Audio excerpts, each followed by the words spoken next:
عبد الرحمن سعودی عرب کی ایک یونیورسٹی میں پڑھتا تھا۔ ایک دن اس نے ایک بڑھیا کو بکریاں چراتے دیکھا تو اس نے بڑھیا سے کہا، خالہ آپ کی کوئی خواہش ہے تو بتاؤ، میں وہ پوری کر دوں گا۔ وہ بولی، میں حج کرنا چاہتی ہوں لیکن میرے ساتھ حج پر جانے والا محرم کوئی نہیں ہے۔ عبد الرحمن نے اس سے نکاح کر لیا کہ حج کرنے کے بعد وہ اسے طلاق دے دے گا، لیکن حج کرنے کے بعد وہ بڑھیا بولی، مجھے طلاق نہ دو، تم جہاں مرضی چلے جاؤ۔ تو عبد الرحمن واپس اپنے شہر لوٹ آیا۔ 5 سال بعد عبد الرحمن کو بڑھیا کا خیال آیا تو وہ اسے ملنے چلا گیا، لیکن وہاں پہنچ کر اس کے قدموں تلے سے زمین نکل گئی، کیونکہ وہاں 8 گھنٹے کی طویل مسافت طے کرنے کے بعد بس اس علاقے میں آ کر رکی تھی۔ عبد الرحمن نے بس سے نیچے قدم رکھا اور آس پاس ایک نظر دوڑائی۔ عبد الرحمن کی قسمت بھی اسے کہاں لے آئی تھی۔ وہ اعلیٰ تعلیم حاصل کرنے کے لیے ریاض سے یہاں اس چھوٹے سے شہر میں آیا تھا۔ اس کے ہمراہ 4 دوست بھی موجود تھے۔ ایک نظر آس پاس دوڑائی تو ہر سو چہل پہل تھی۔ یہاں کی رونق ریاض کے مقابلے میں کچھ خاص تو نہ تھی، مگر جو بھی تھا اچھا تھا۔ ان دوستوں کا مطلب تو صرف پڑھائی حاصل کرنے سے تھا۔ وہ مسلسل 8 گھنٹے کی مسافت طے کرنے کے بعد اس شہر میں پہنچے تھے، صرف اس لیے کہ اس شہر کی یونیورسٹی میں ان کا داخلہ ہونے کے ساتھ ساتھ ہر ماہ انہیں اسکالرشپ بھی ملنے والی تھی۔ چونکہ یہ یونیورسٹی نئی تھی، اس لیے عبد الرحمن جیسے کئی طالب علموں کے لیے کئی سنہری موقع فراہم کر رہی تھی۔ چند روز بعد ہی پڑھائی شروع ہو گئی۔ شروع میں پڑھائی کا بوجھ کچھ زیادہ نہیں ہوتا۔ یہی وجہ تھی کہ عبد الرحمن خود کو پڑھائی میں مصروف رکھنے کے باوجود بھی اپنے گھر والوں کو یاد کرنے لگا تھا۔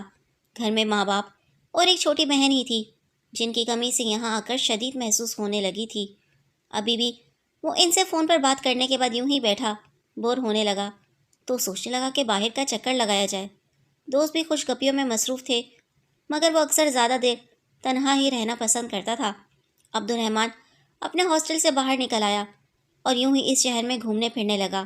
پہلے تو شہر کی رونقیں اور رنگینیاں دیکھتا رہا، پھر یوں ہی چلتے چلتے شہر کی رنگینیوں سے ہٹ کر ایک کچے سے راستے کی جانب جانے لگا، جہاں ہر سو سبزہ ہی سبزہ تھا۔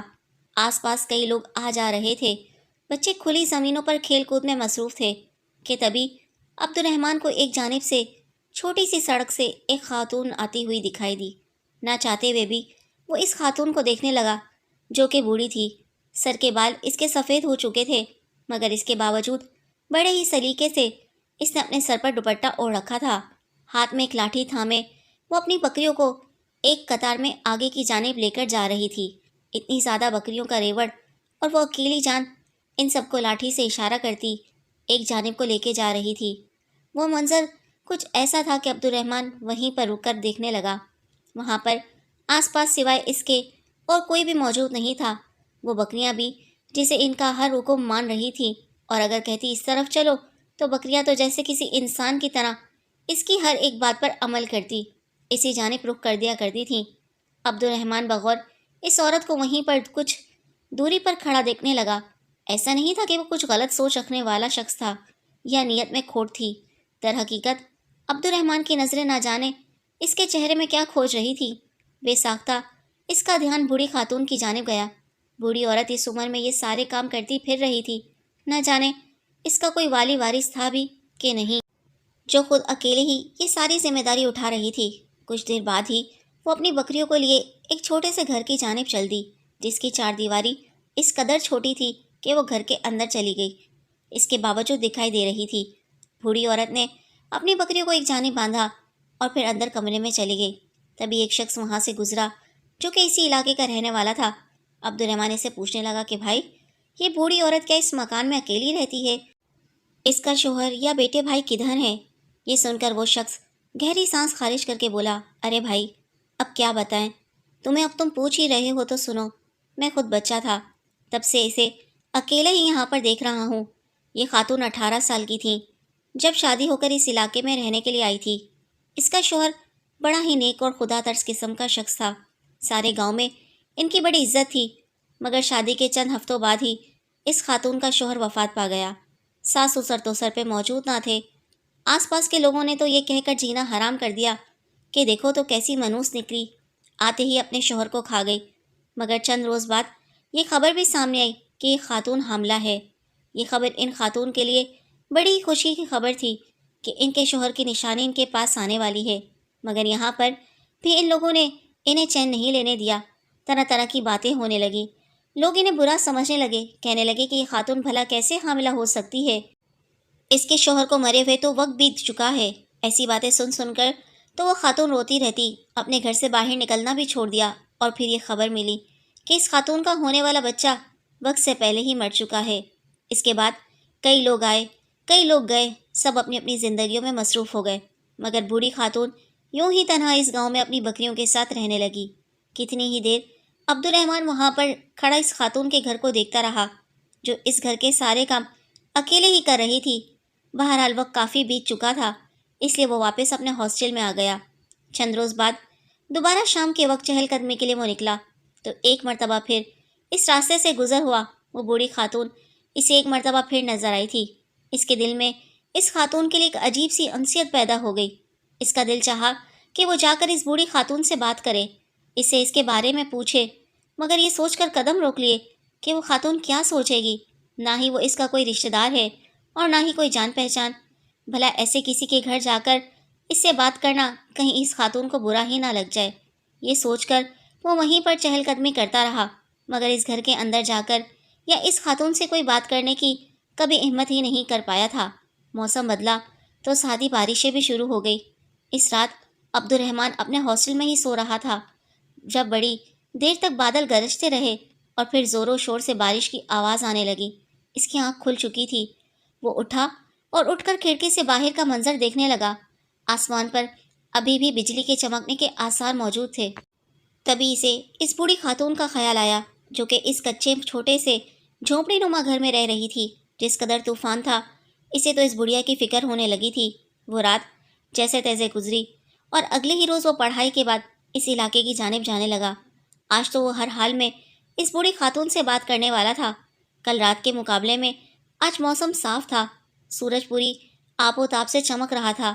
جیسے ہی وہ اس گھر کے باہر پہنچا تو بوڑھی عورت نے گھر میں مٹی سے گاڑا بنا کر رکھا تھا۔ وہ اکیلی جان اپنی چھت کو اس سے لیپ کر رہی تھی۔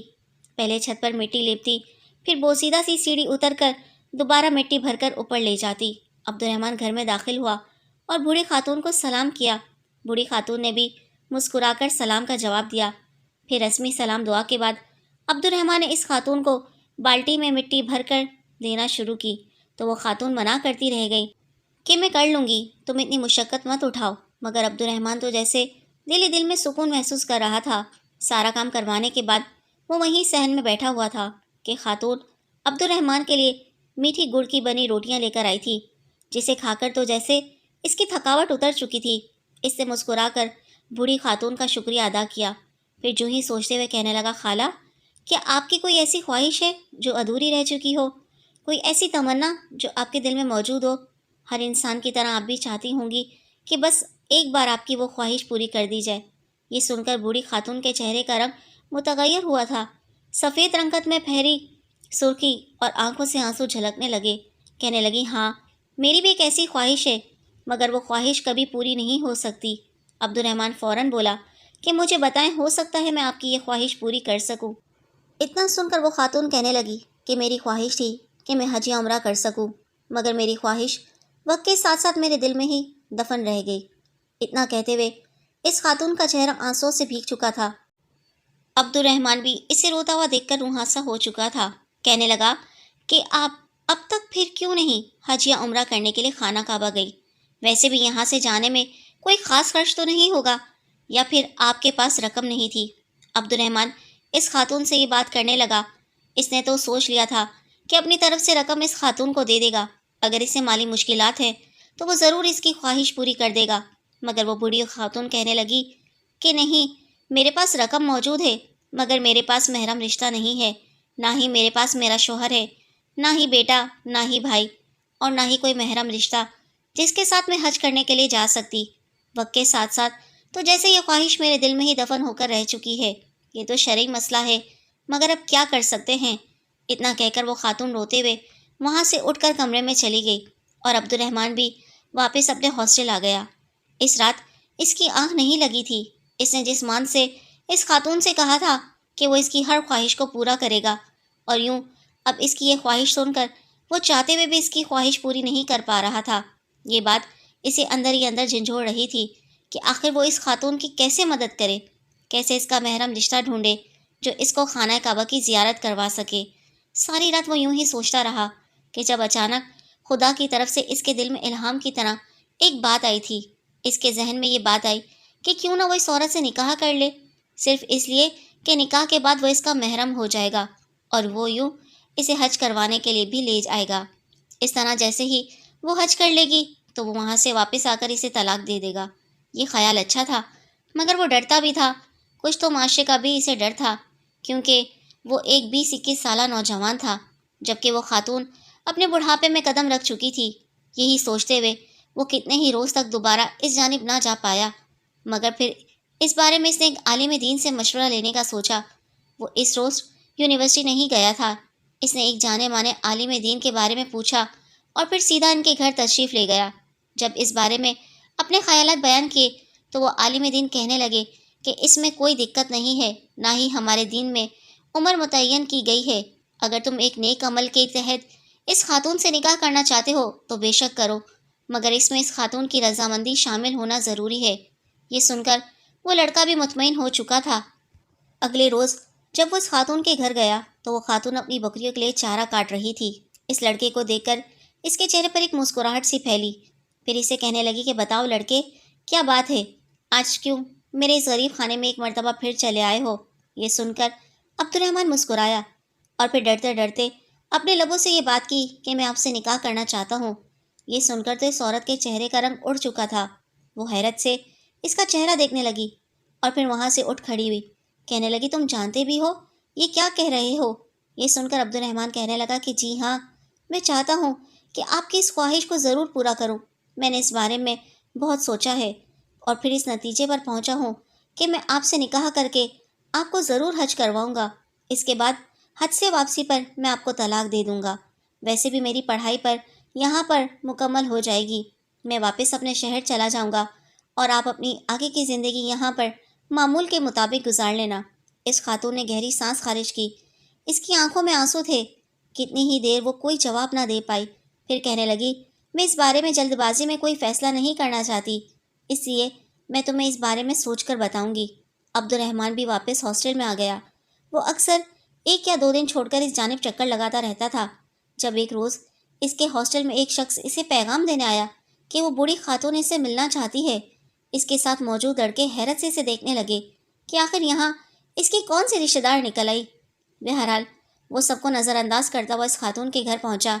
جب اس کے گھر داخل ہوا تو وہ ایک جانب کو بیٹھی ہوئی قرآن مجید کی تلاوت کر رہی تھی۔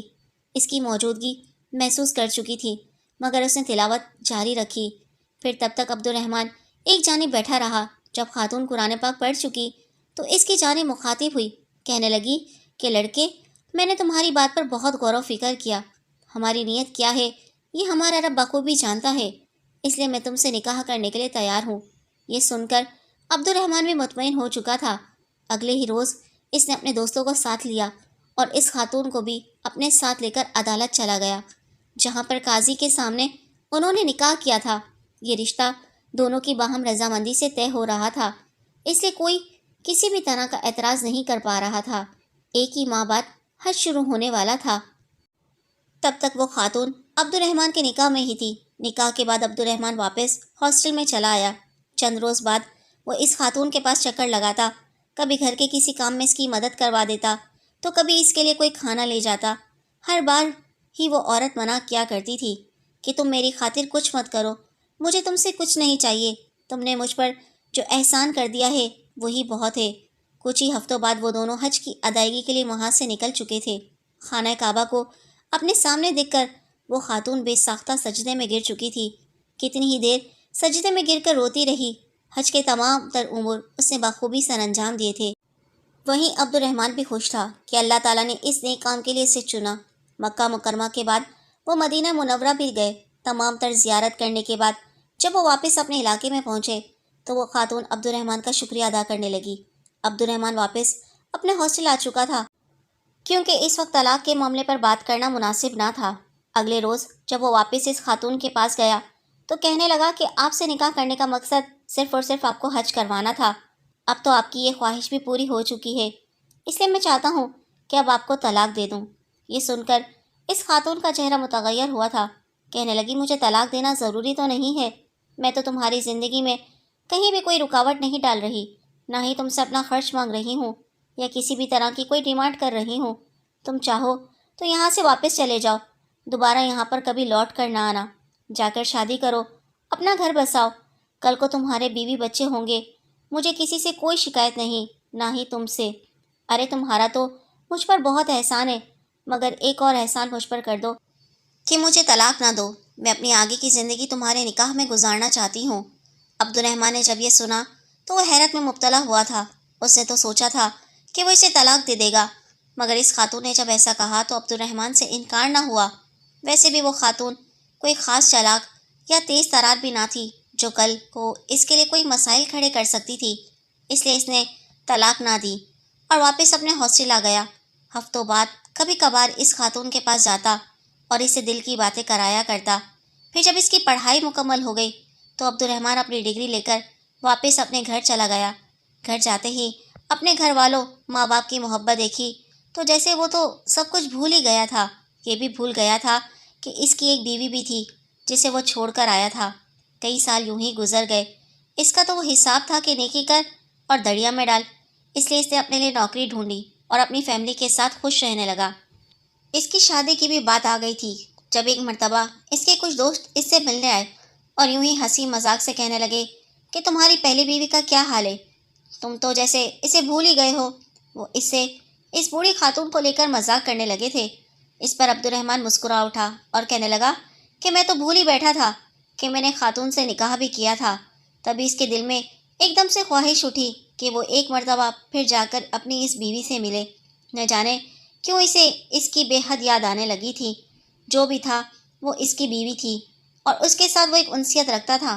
اگلے ہی روز اس نے وہاں واپس جانے کا فیصلہ کیا اور دوبارہ بس پر بیٹھا اور 8 گھنٹے کی مسافت طے کر کے اس علاقے میں پہنچ گیا۔ جب اس گھر کے باہر پہنچا تو گھر کو تالا لگا ہوا تھا۔ آخر کو 5-6 سال بیت چکے تھے۔ کہیں اس بوڑھی عورت کا کوئی رشتہ دار آ کر اسے لے تو نہیں گیا تھا۔ یہی سوچتے ہوئے اس نے جب آس پاس کے گھر والوں سے پوچھا تو جو بات انہوں نے وہ بتائی، وہ سن کر عبد الرحمن کے پیروں کے نیچے سے زمین نکل چکی تھی۔ کہنے لگے کہ وہ خاتون تو 1 سال پہلے وفات پا چکی ہے۔ پورا گاؤں اکٹھا ہو چکا تھا کیونکہ سب تو یہی جانتے تھے کہ اس خاتون نے حج کرنے کے لیے اس نوجوان سے نکاح کیا تھا۔ تبھی ایک بزرگ شخص جو کہ اس علاقے کی مسجد میں مؤذن تھے، چلتے ہوئے عبد الرحمن کے پاس آئے۔ کہنے لگے کہ یہ لو تمہاری امانت۔ عبد الرحمن نے جب دیکھا تو وہ چابی تھی اس خاتون کے گھر کی۔ کہنے لگے کہ تمہاری بیوی کی ہر چیز کے وارث اب تم ہی ہو، یہ گھر بھی تمہارا ہے۔ میں نے اس خاتون کی نماز جنازہ کے بعد اس کے گھر کو تالا لگا دیا تھا اور اسی بھروسے پر تھا کہ اگر اس کا کوئی وارث آیا تو اسے دے دوں گا۔ عبد الرحمن نے وہ چابی لی اور پھر نہ چاہتے ہوئے بھی گھر کا دروازہ کھول کر اندر داخل ہو گیا۔ اسے یوں لگا جیسے ابھی بھی وہ خاتون یہیں پر بیٹھی ہوئی بکریوں کے لیے چارہ کاٹ رہی ہو، جیسے وہ اکثر اس سے ملا کرتی تھی۔ اس کی آنکھوں میں آنسو تھے۔ وہ چلتا ہوا اندر آیا اور کمرے کا دروازہ کھولا۔ کمرے میں تمام چیزیں موجود جو کی تو پڑی تھیں۔ جب اس کی نظر ایک بیگ پر پڑی، اس نے جیسے ہی بیگ کھولا تو اس میں کچھ کپڑوں کے ساتھ کچھ کاغذات بھی موجود تھے۔ وہ کاغذات ایک زمین کے تھے جس کے ساتھ ایک تحریر بھی لکھی تھی کہ میری اس زمین کا مالک میرا شوہر ہوگا۔ یہ پڑھ کر تو عبد الرحمن کے ہوش فنا ہوئے تھے۔ اس نے تو سوچا بھی نہیں تھا کہ اس کی یہ نیکی یوں اس کے سامنے آئے گی۔ وہ زمین اس خاتون کو اس کے چچا کی طرف سے ملی تھی۔ چونکہ چاچا کی کوئی اولاد نہ تھی، وہی اس کی جائیداد کی وارثہ تھی۔ اس خاتون نے تو اپنی زمین عبد الرحمن کے نام کر دی تھی۔ وہ تمام تر کاغذات لے کر وہاں سے اپنے گھر چلا آیا۔ اس نے پہلے تو اپنے والدین کو اس بارے میں کچھ نہیں بتایا تھا۔ جب اس بارے میں بتایا تو اس کے والد اپنے بیٹے کے سر پر بوسہ دیتے ہوئے کہنے لگے کہ بے شک تم نے بہت اچھا کام کیا، بھلائی بھی کی اور بدلے میں لالچ بھی نہیں کیا۔ یہی وجہ ہے کہ خدا نے تمہیں اس انعام سے نوازا ہے۔ جب اس زمین کے بارے میں چھان بین کی گئی تو وہ زمین جدہ میں ساحلی علاقوں کے قریب موجود تھی، جس کی قیمت 300 ملین ریال تھی۔ یہ سب کچھ اب عبد الرحمن کا تھا، جو کہ صرف اور صرف اس خاتون کی بدولت ہی اسے مل پایا تھا۔ خدا نے اس کی نیکی کا اجر اسے دے دیا تھا۔ بے شک نیکی کرنے کے بعد اس کو بھول جانا ہی بہترین عمل ہے۔ نیکی اور احسان کا اجر لوگ دیں نہ دیں، مگر ہمارا رب بہترین طریقے سے دیتا ہے۔